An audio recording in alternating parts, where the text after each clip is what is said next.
Hi, Kim. How are you today? I'm good, Jason. How are you on this snowy afternoon again? I am so pleased to be surrounded by this incredible winter light and talking to you again for our next episode of Purple Figs. We do love our purple figs, and it's a great uh, e- experience to have, especially for this exhibit that's up right now.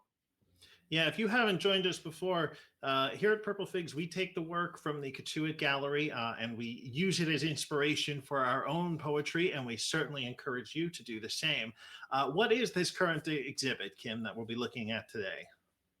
This exhibit is a beautiful portrait exhibit called We Are Cape Cod, and it is just a lovely array of sizes, shapes, faces of people, pets, of all folks, of artists around Cape Cod.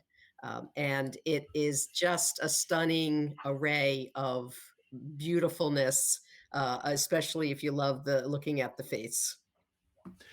Absolutely. We have this exhibit is our biggest ever in terms of the number of pieces in it. Michelle, our curator, has hung a salon style. You can see here there are 172 pieces in this exhibit. They are all the people and pets of Cape Cod. The artists are all of Cape Cod. Our exhibit is open 10 to 4 Wednesday through Saturday. And if you need to arrange other times, just give us a call. We're happy to do that as well. But it's here, it's waiting for you. It's always free and open to the public. And it's really an incredible array. It's so fun to go in there. There's always a new face to see. I'm in there almost every day, and I'm still surprised by it. And speaking of those faces to see, Michelle, our curator, has designed a fantastic scavenger hunt. And this is a wonderful thing to do. Bring the kids, bring your parents, bring your neighbors, and you can try to find these features that we have on the scavenger hunt by going around and looking at all the art. It's really fun, and it's really a unique way that we engage our folks with the exhibits that we have. And we'd love to take a look at some of these pieces with you. Kim, I know that you were inspired by a number of pieces and you chose one of them to write a poem about today. Why don't we take a look at some of those? I'd love to take a look at this one first. This is Thursday Night Zoom by Amy Riley. It's a quilt, if you can't tell. It's a pretty familiar mood for those of us who are still stuck in quarantine. What drew you to this piece, Kim? This piece is just a beautiful experience for those of us who have been in a group like I have with my group I call my Word Sisters.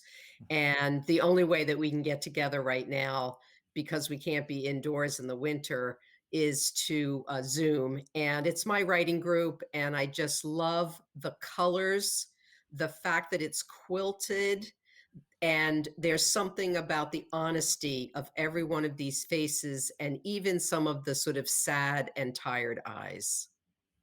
Right. There's a pleasure to being able to see and talk to all your friends, regardless. But you do feel it in their eyes. They wish they weren't in little boxes on a screen. They wish they could be together. I love that about this piece. The next one up was Peaceful Escape by Christine Odell. This is a pretty striking painting in its own merits. What in particular made you think there might be a poem in here for me?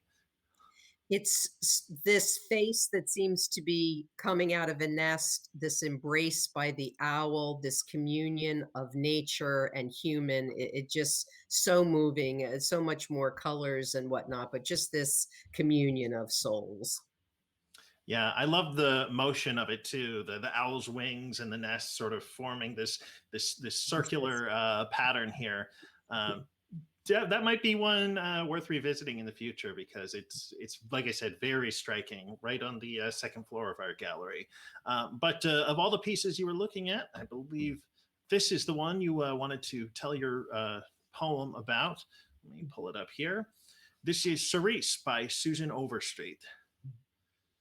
Yes, this is a beautiful, almost haunting for me piece because of beautiful colors behind the person, but the look on this woman's face and the way her hand is just draped, and it really moved me a lot.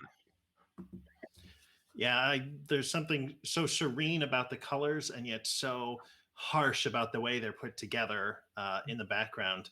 This one's actually right outside of my office on the second floor. Right. It's arresting to look at. And you have a poem based on Cerise today. So let me pull that up and let's hear that poem. Yes, I'll just make one comment that I believe Cerise might be the name of this person, but it's also a shade of red, and that was sort of doubly inspiring for me. The poem is entitled Trying to Make Sense of That Cerise Day, and as you said, inspired by Susan Overstreet's piece, Cerise. She cannot look out the window, color of butter and crayons and sunflowers, because then she will remember her son riding his baby blue bicycle, remember how innocence does not equal freedom, how in a recent dream he came to her, relaying the pain of that Cerise day, yet always imagining reconciliation with those who don't understand. Yet another day you drive up to in your quad car, a young, colorful kid walking the yellow line of my life. I'm aware of the metal of your protection, aware of the way you see only another young black male making mayhem, despite this little boy bike, despite this little boy fright. You are defensive before you think. It's instinct, fight or flight, but you cannot flee. You are here to protect, just evidently not me. You draw the weapon of your ancestry, of your white supremacy.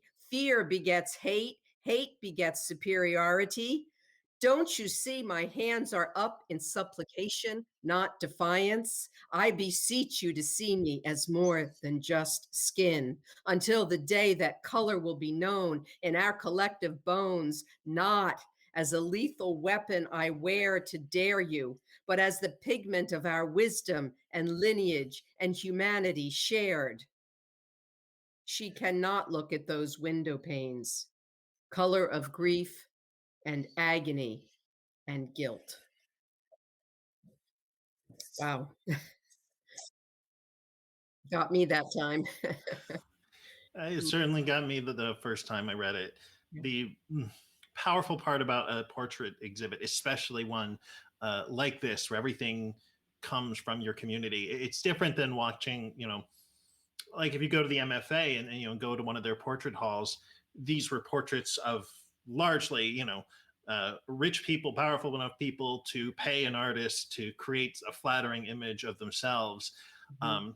That's not what's on the walls here, though. These are the people you live with, the people you know, Yes. and the people you don't, but are still close to you and part of your community. And our artists have captured every sort of way you can capture a person on these halls. And even though you don't recognize every face, you realize that 172 people, that's an incredible amount of stories. That is an incredible sort of connection to humanity that we have in our collection. And certainly, as your poem alludes to, we live in a time where it is all too common to deny that someone even possesses humanity. And it's good to have art to remind us that that's not the case. And in this exhibit, Jason, one thing that strikes me, and I really strongly encourage anyone to come and see this live, it's the way it's hung as well. You know, Michelle made a decision to hang it what she calls salon style, which is a really old way of hanging, so that it's not quite as symmetrical as we're used to, especially not for the winter art exhibit, where she would hang them in a straight line at the height of children, as we always had school children in for this winter art exhibit.